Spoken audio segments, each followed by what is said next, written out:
Thanks for joining us here for the Q&A with Tiger Shaw and also Luke Bodensteiner. And I'm sure we're going to have a few others filtering in. If you could just, those of you in the back, just help direct them up. We have a lot of seats here in the front if anybody wants a little bit better shot. So without further ado, Tiger Shaw. Good afternoon, everybody. Thanks for coming. Not a whole lot to say in opening remarks other than welcome and appreciate you guys coming up here. The idea behind this was an hour-long Q&A. So open forum, any questions, anybody wants to discuss anything, we are here for the next hour, as well as obviously the rest of the Congress. So, but we thought we'd provide a forum where a bunch of people could get together and more than just listening to a monologue 30 minutes this morning for me. But there's been a lot of great dialogue in the various committee meetings and an opportunity to meet with and see a bunch of people. So with that, we are open floor.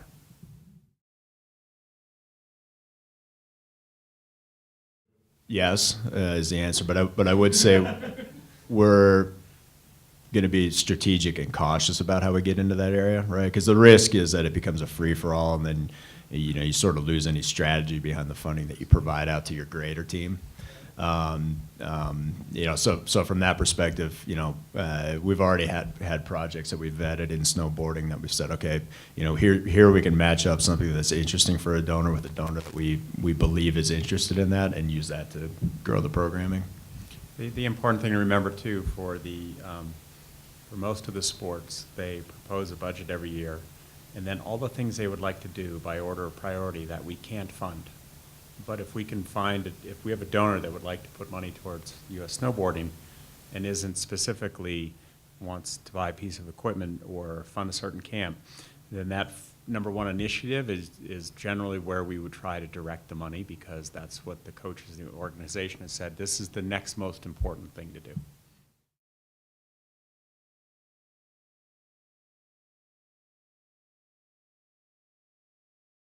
So it would go straight to ski across. Exactly how it's used in ski across would be up to the coaches or the administrative head of that sport. I mean, it depends in every sport in terms of in the ones that are have full-blown plans for the next year, they also have the list of things that they would like to do if they were to get the money.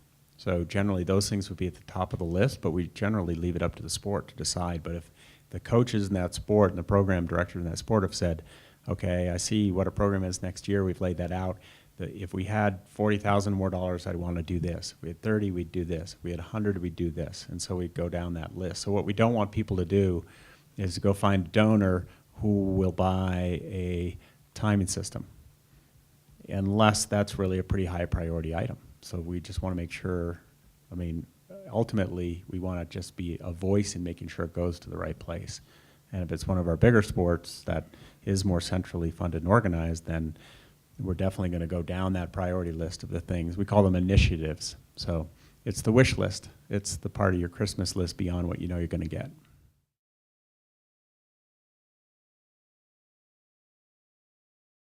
And in the past, of course, as you know, with men's ski jumping, with its funding cut a number of years ago, and then they formed an organization that's been quite successful on their own. Women's ski jumping really starting from scratch on its own, and Nordic Combined, where this year we have cut the central funding. Is probably the best way to put it. There is a base level of funding in terms of sanctioning, FIS representation, and all of the grassroots efforts and everything we do as an NGB at the regional and divisional level is all in place. So it doesn't go down to zero. It goes to somewhere around at least $100,000. Doesn't go below that. Our budget has been as high as $650,000 a year for Nordic Combined.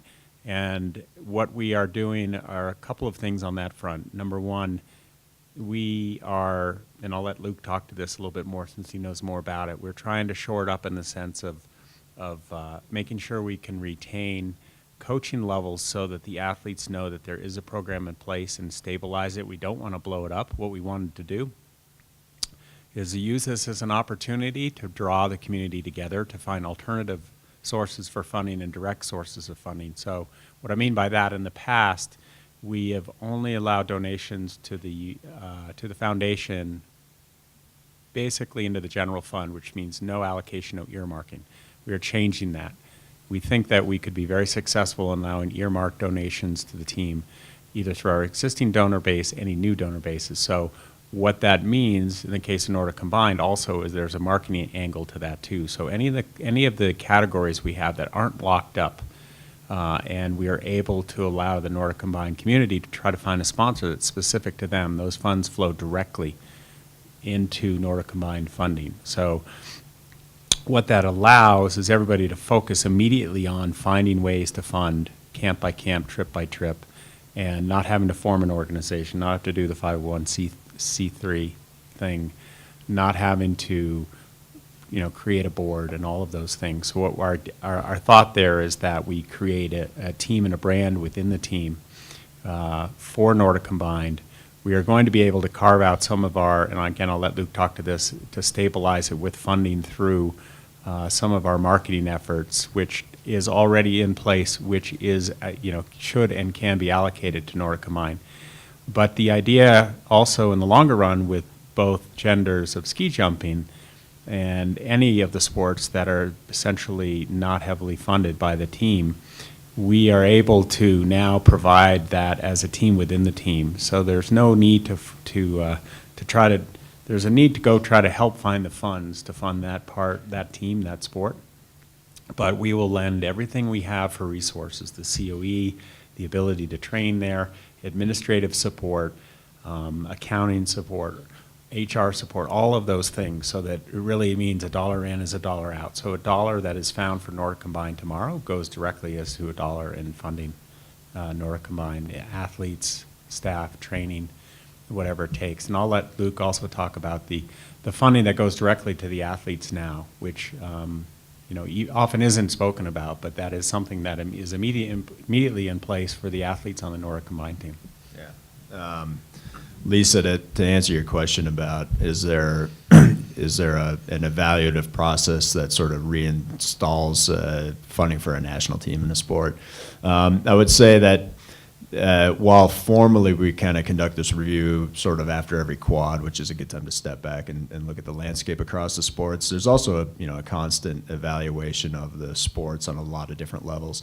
And those levels are really defined by the evaluative process we put in place in the overall strategic plan back in 2010. So it's an evaluation not only of performance now and past performance, projected future performance, but also other aspects of the sport in terms of relevance to the association, number of members, number of clubs, number of coaches, also more public figures like TV ratings, event popularity, our ability to capitalize on those different sports and offset some of the costs, those kind of things. So it's a pretty extensive evaluation. What that lets us do is map all of our sports onto a grid, essentially, that shows the potential mission impact up one side, and then the costs of capitalizing on that potential impact across the board. So you can see pretty visually in that way, where you've got real opportunity to invest, and where you may be investing in something that doesn't really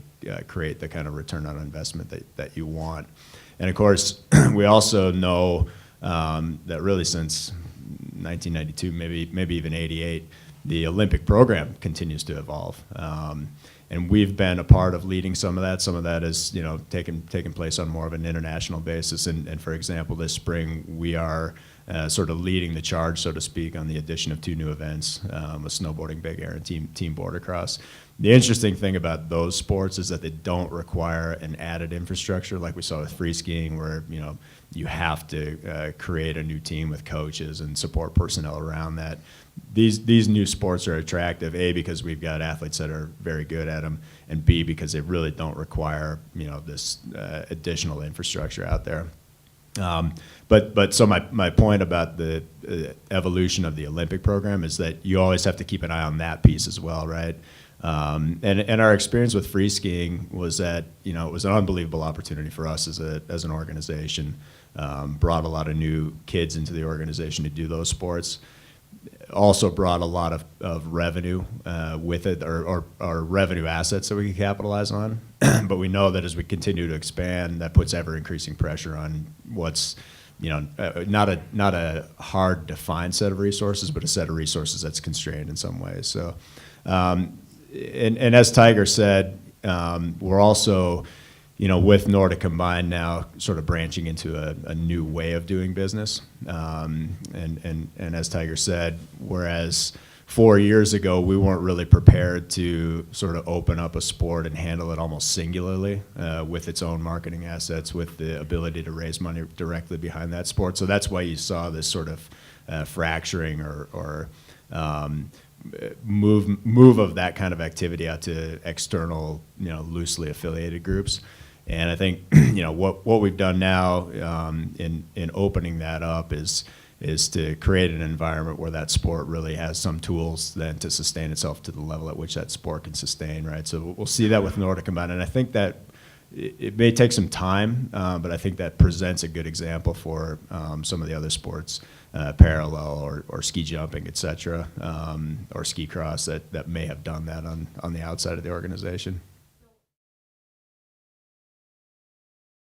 That way of doing business is now open. It's different than it was, 6 months ago even. And so I think, I think what that allows for is for us to open up that kind of dialogue and look at, what are the assets that we can capitalize on that then we can import into the kind of greater administrative and backbone structure of the organization. Yeah. You can see we have another meeting at 2:00. Don't go anywhere, Luke.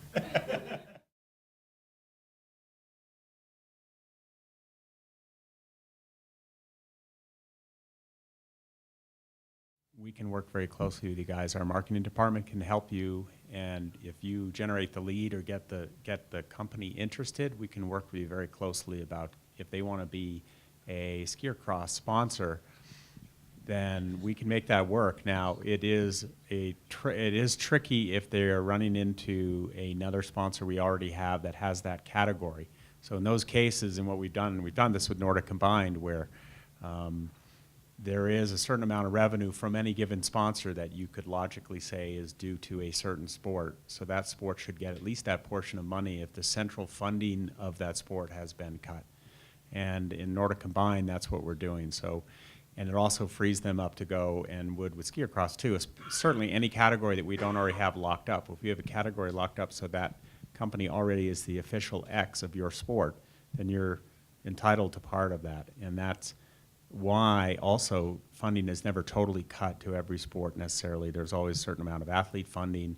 There is a lot of in-kind support in terms of use of the COE, administrative, whatever we can do to help. And really what it just takes is a tight dialogue. And so you really become the marketing arm, but you can leverage our marketing arm. And if you raise the money or if you find a donor, and I'm not sure you're here earlier when we were talking about that earmark funding is now wide open with the team where it wasn't before. So if you find a donor that wants to fund USSA and earmark it for skier cross, then go for it. And all of that money goes straight through to that sport. So that's something that we've opened up and changed a lot because we also know, and I'll tell a little bit of a story, there was a college I know of that had a donor that was interested in changing their athletic fields around, adding some turf fields involved, modifying the golf course to make it happen. Donor came in and said, I've got $6 million and I want to do this. And the administration said, that's great, let's do it. And they got the plans, they got the permits, and they're just about to do it. And somebody slowed it down and said, we should really go to committee on this, and we should talk to everybody else. And the donor said, okay, but it better not take too long.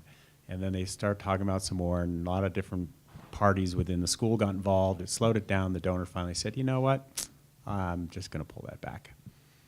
And the theory there is that if you can bring people in who are passionate about a particular part of what we're doing, get the money onto the feet, onto the snow in that sport, that they're eventually going to be general supporters of USSA in the long run. Or if they just stay only that sport, that's great too.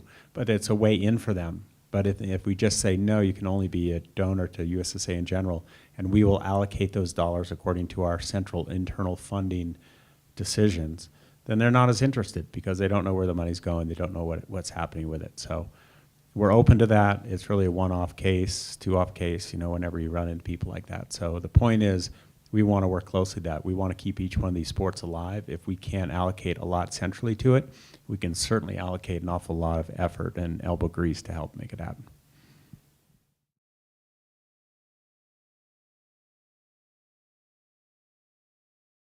That's a good question. I mean, we would have to work on that with you. One of the things that works with the sports that aren't centrally run by us, and like ski across, is that you guys are the ones that have the focus and the passion.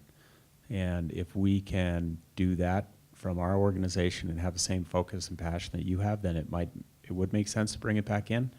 But especially if we have the funding. But it really varies sport by sport. So I don't know, Luke, if you want to say. I would say, Casey, it's probably takes less than you think. Using Nordic Combined as an example, now that we've adopted a new mode of operation where we've made the decision and provided the direction to take targeted funds, to isolate sponsorship inventories that belong to those sports, we've essentially not gone down the road of pushing Nordic Combined out into a separate organization, whereas 4 years ago that was sort of a must in terms of the way we've operated. So, 2 weeks ago I sat with the women's ski jumping board as an example and said, hey, you should at least watch what we're doing here and evaluate what we're doing here, because this will probably be a more efficient model to manage and administrate that sport. Thinking of ski cross specifically, it's not that difficult of an exercise to set up targeted funding for that sport, or targeted contributions to that sport, as well as the sponsorship assets that really you're out trying to sell right now anyway. Do that in a collaborative way with the administrative and the structural backbone of USSA. And I would almost say that we could turn that on whenever.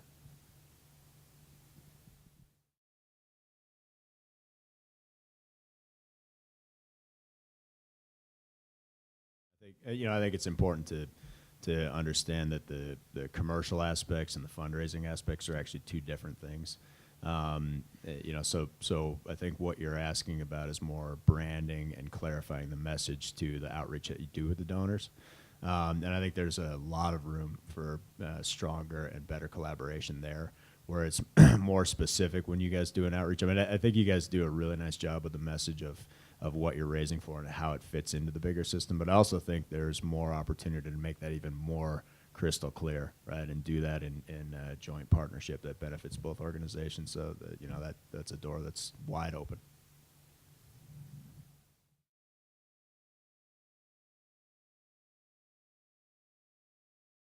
So the tuition that we've charged in the past has been $15,000 a year to any athlete that's been coming to the team academy. Yes, we have a head of school, we have teachers, and we have costs in the platform that delivers the curriculum that they use. We also have an educational grant in our endowment from a couple of donors that we're able to draw some of that off annually and put towards the academy academically, as well as to put towards college scholarships, what we've been doing for a number of years, which hasn't been that heavily drawn upon. So that allows us to pull some funds from there. We also have a foundation in Connecticut that's donated money to us. And then we also have a newer anonymous donor into the U.S. Ski Foundation, U.S. Ski and Snowboard Foundation endowment, which is also giving us annual funds that we can draw from, partly for education. So it's partly funded by the tuition, it's partly funded by donations that are actually restricted to academics. Into the business as a standalone break-even P&L. And that's achieved through a combination of athletes paying tuition, donor-driven tuition reimbursement or scholarshiping, basically, and sponsorship that we've been able to drag in specific to that program. So it's actually not only self-sustained on a cash basis, but it's also achieved enough to pay rent back to the USSA through the use of the facility. So that's kind of how we structured it. So it's not when we cut our athletic budgets back this year, we didn't cut anything out of the academy just because that's sort of a standalone, break-even operation of its own. And then the sponsor I should mention also, the one that is most important here is DeVry University. They're a USOC Olympic sponsor. They're also a sponsor of ours in conjunction with what was their subsidiary, Advanced Academics, Inc., which they sold to a company called Connections. And so they're able to give us value in kind in terms of a curriculum through that platform, as well as some cash that goes directly into the academics. So it's a sponsor who said, we like what you're doing in academics, we want to help support that, which is all part of it. So the concept behind having a high school, having the academy, is to augment the existing systems that are out there. And I know there's been a perception, there's been recruiting and need to get athletes here, drive tuition, et cetera. And that's not totally untrue in terms of its startup, but the way it is functioning now, it is really a optional school for those that choose who are named to the NTG, either one of the NTGs, or are at a high level at a very young age in many of other sports, because it's not just about alpine. And it offers an alternative if they want to choose that. And at the same time, and this is one of the reasons why I brought Jory on, is that it also needs to provide a function in terms of supporting kids that are traveling with us that are in other schools. And it should just be one of the options on the table for any given athlete. And our goal is not to recruit and pull away from the best schools in the country. The NTGs, you really can think of them separately as, we've been doing a lot of, we had a lot of discussions about this recently, about the need to have a development effort in the U.S. that's successful to bring together the country's best, at least in projects, which is generally what the NTG 16s, U16s will be next year. There are only going to be, I think, 3 full-time and 16 U16 NTG skiers. But it's actually just a part of a bigger picture, and this is what Jory is coming in to run, which is going to be, from A to Z. When you come into the team, if you make one of our teams at any level, it's going to include a certain amount of business training, because every single one of those kids is operating a small business of their own, sponsorships, even if it's just Rally Me. They're selling. They're out there selling, trying to raise money, fundraising, and also career mentoring, because we have a tremendous number of trustees that really want to get involved and help these kids, partly through funding them when they're younger and then helping them get jobs later. So high school is part of it. College entry, college counseling, our college scholarship program, and of course finding a job afterwards. So our dream is to have a complete vertical pathway there. That's not the athletic part, it's everything else that enables that kid to get all the way up into becoming a great business leader and a great leader for their sport in the future, and educated, because that's really a responsibility that we have, we think, when there's a 15-year-old like Maggie Boyson, who is one of the best in the world, and she's on the road 150 days a year, and she's 15. It's a dilemma that's been around for 30 years, and in alpine for sure, and then in Nordic, and now in these newer sports. It's a huge dilemma. It's a big problem. Jory's job is to solve that, not to put too much on his shoulders. Now that he's here.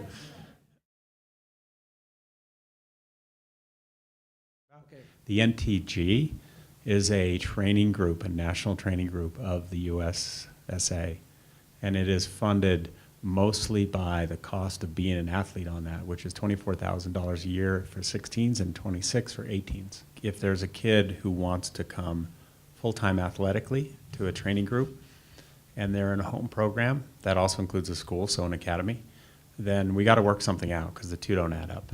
Absolutely, they don't. So you can be full-time or part-time, so part-time means doing individual projects. So there's just a project There's a fee. cost per project, so it's really almost not the regional model. It's back to the model that we've had in the past many times, where there's a national project, you're invited. If you want to come, you can come.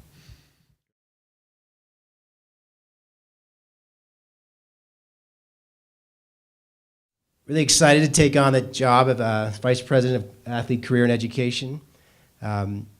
Tiger's laid out the need, and also, in my own mind, it's not designed yet. It's not fully designed yet.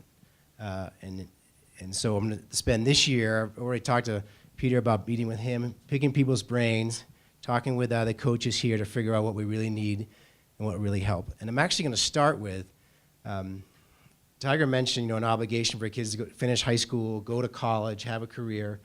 To start with, the U.S. ski team is about getting on the podium. It's about winning medals. So if all my kids graduate from high school and go to college, but we don't win any medals, I'll get fired.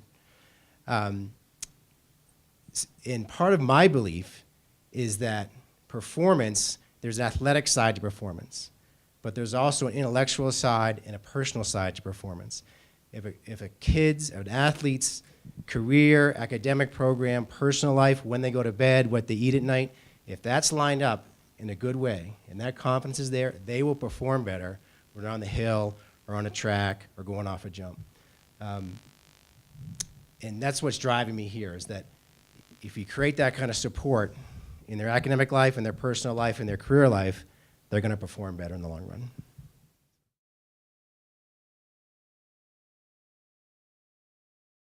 So Luke and I both know Pete Davis very well. He's excellent. He's great. He did a fantastic He's job great. there. I don't know if everybody knows, but his son is an elite cross-country skier, and Pete has an everything background. But so the concept there is, so it's evolved the way it's evolved, and it seems to be working pretty well with USASA right now. So they handle basically all the grassroots up to a certain age group and a certain level for slope skiing and pipe skiing, as well as snowboard now, because they've had to expand their name to include skiing, which is kind of ironic. But they have great programs. They have great coaches education. So we share. So there's a coaches education to a certain level. And then above that, we pick it up, and there's been a lot of collaboration between the two, and I think that's a great example of working very much in, hand in glove with an organization that's really serving the grassroots. It may have developed in a different way. It may have a different past and different history, and it's fully functioning in that role. And so as long as we work well together and hopefully communicate together so we don't confuse people about the difference between USSA and USASA, alphabet soup. But so it seems to be working pretty well, and Luke, you want to add to that, but there's, we're working closely together and looking forward to, working as tightly as possible as serves the purpose of it too, because it's really an independent, successful organization running really well with national championships and copper, which are obviously enormous. And, on that front, we've reached out to them and said, well, we happen to have a pretty good relationship with copper. We can probably help you work with them. And so we've offered up our help wherever we can be without, implying that we want to do it for them or anything like that.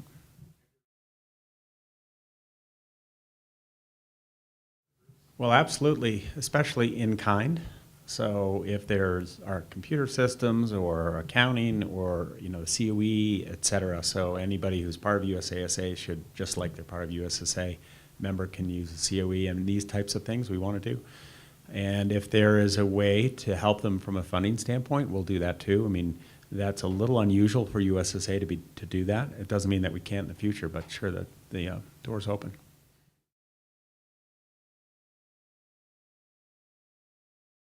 So there are at least 4 sites to talk about. Copper, I think everybody knows and understands. It's a high altitude early season capability.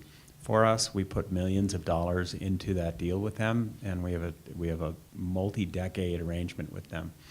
And it's been tremendous. They get a lot of benefits out of it too, because of all the people coming there and staying there in the early season. It's been amazingly successful in helping our alpine teams prepare for speed especially, and tech also to a certain degree.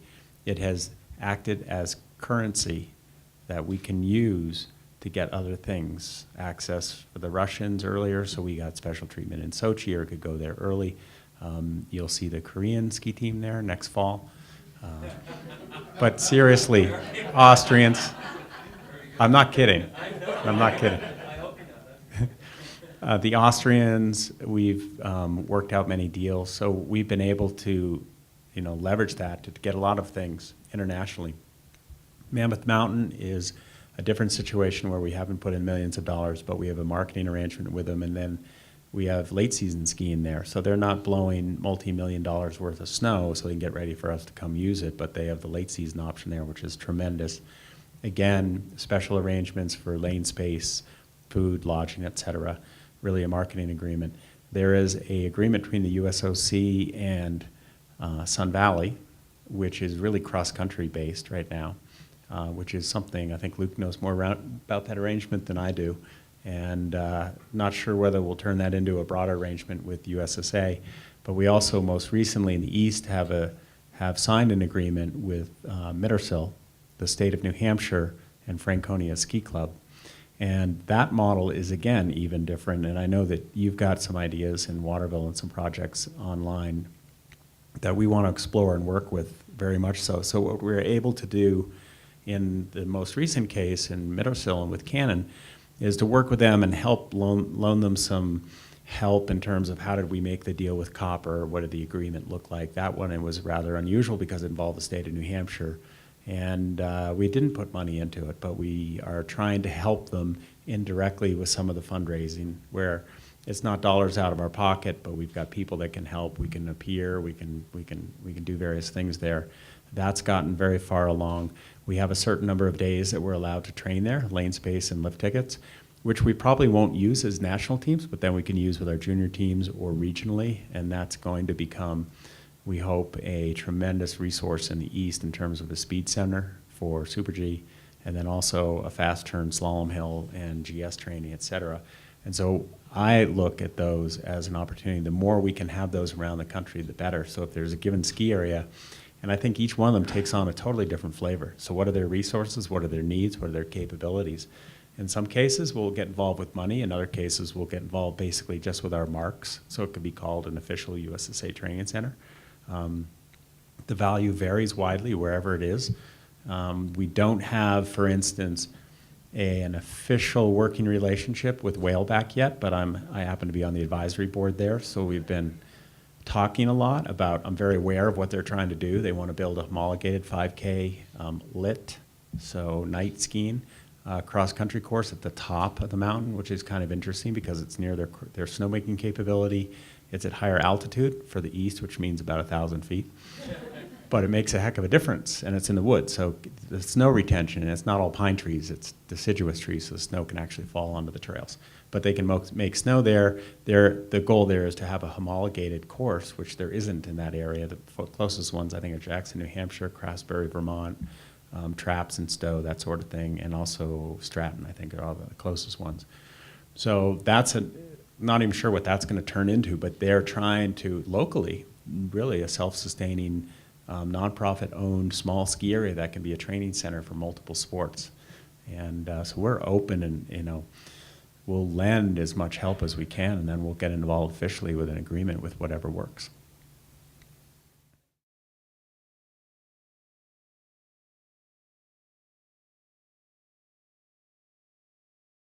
Yeah, I mean, and part of this speaks to communication, right?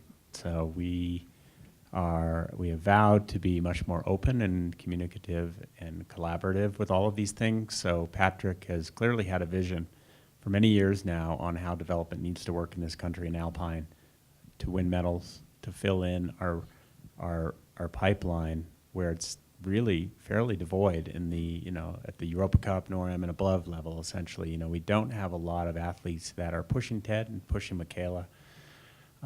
We do in some cases and not in others. So the concern is that how do we get Americans ready to compete and be successful in Europe? And that's what's driving him.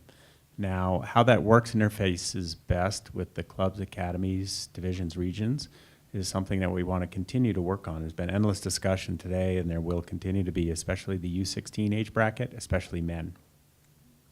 One of the things we were talking about recently, too, is the fact that the way the selection methods have worked over time, and actually in Ted's era, when I think there's 3 or 4 guys in front of him, he was actually not on the team. He was not selected to a particular group, and the bet was staked on 3 or 4 guys who ended up doing okay and were good D1 college racers.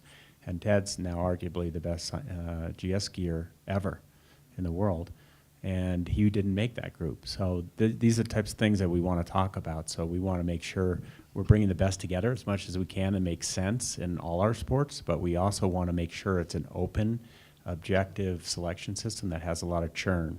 We don't want anybody, I like to say, we don't want anybody ever to fall out of the pipeline, because we are never going to know how good they are.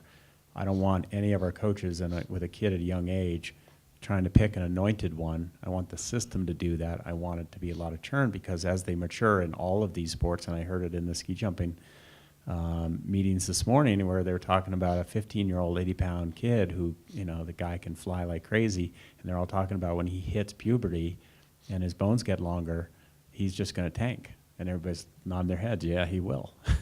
So they change. They change totally when they go through puberty, and then beyond that, they change totally as they build strength and experience, and you just can't predict who the winners are going to be, but a good system will keep them all in it, and the best ones will bubble to the top. And those fundamental principles, I think, apply to all of our sports, and it's really critical that we keep as many as possible so that those outliers that either don't quite make it or aren't sure they want to do it or whatever it is, when they get to the point where they fully bloom, that they become our world champions. And we don't really care where they come from, but we want to be organized and thoughtful and methodical about how we get them there.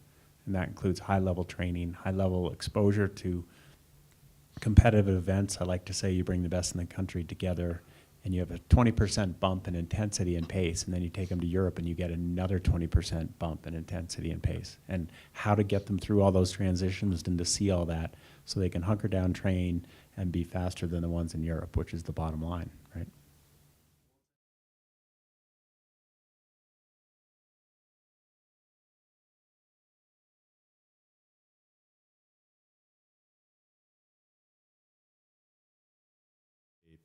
There was a lot of great work done over time by a number of really strong clubs. And kind of to Lisa's initial question, right, that was an example of where, at a community level or a club level, there was a critical mass of performance that was created, that created a new opportunity for us as an organization, right? So, and then we activated behind it and have helped to capitalize on it. And I would say, none of us should overlook the role of the clubs. And I know you don't, and we don't either. That's, I'm very enthused about the club program that we've put in place now for a year, and that will continue to expand and actually provide better structure, throughout our community. And my hope is that it uncovers ways that we can work better together and more closely together with our clubs. And it's already done that by creating dialogue at different levels. I know, Pete, you took your club through this process, right?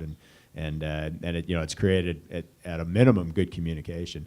But what I think that program will also do over time is, help us to understand where we may have deficiencies in the quality of clubs or the amount of quality clubs that we have across the country, and also then continue to raise the bar with the clubs, right? Because there's this evaluative process, there's feedback that's offered, and I think over time we'll see, the clubs continue to drive forward, in a more consolidated way with each other, and that's, we've seen how much strength that provides. And really, what I want to see as the athletic director is these clubs to take athletes up as high as they possibly can, and then combine that with the aspect that Tiger talked about, which is where you bring these best kids together as often as you can to create that kind of dynamic within those groups. And then I think we've really got a keen development system.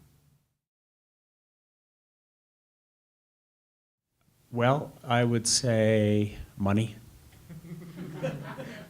is always going to be the biggest challenge. We have amazing employees, amazing programs, amazing athletes, amazing support. I recently said on the Alpine side, actually not on the Alpine side, all of the teams. So if you look at, what we ask our athletes to pay for their travel, if you add that up, it's more than a $2 million challenge. So how do we raise another $2 million? So if you make a US ski or snowboard team, you're covered. That's something that keeps me up at night. That's one of the reasons why Trish Worthington is now heading the foundation, because we think she can take that to another level. I haven't yet asked her for another $2 million, but I'm going to do that this afternoon. No, I'm just kidding. So the idea there is, yes, if we can do a better job at all the things we do in sales and marketing and in the foundation in terms of financial development, fundraising, then our dream someday is to get to that point. It's always going to be a question of how you allocate the dollars. Should you be fully funded when you make the team at a particular level, or should you always have a stake in the game? There's a lot of different theories on that. If you can fund a team and have fully funded kids and have 6 versus partially funded and have 12, which is better. And that's part of the reason, part of the way we got to where we are today. We have incredible financial challenges in all the new sports. So we have grown tremendously in the last 4 years and certainly in the last 8 years. And our budget has gone up some, but not tremendously so. So we've expanded beyond belief, actually, without full control over that. We love it. We want to do it. We are going to be the best in the world in all those sports, I hope. But it's a lot to cover. But I think I've got the right staff in place to do it, and we're going to take our very best shot at it. But that's why I said this morning I just need a little bit of time. I'm not going to tell you how much I need. Yeah.